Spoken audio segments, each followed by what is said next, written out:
Hey guys, your cool tech guy here, and today we're going to be going over how to make your channel not for kids.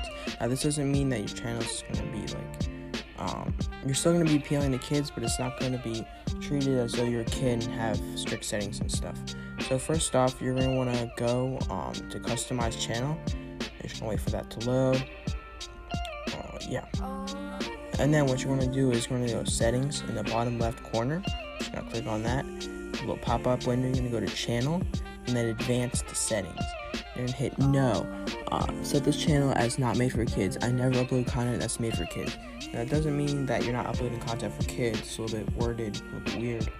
But you're just not going to be treated as though you're a kid. Maybe you are.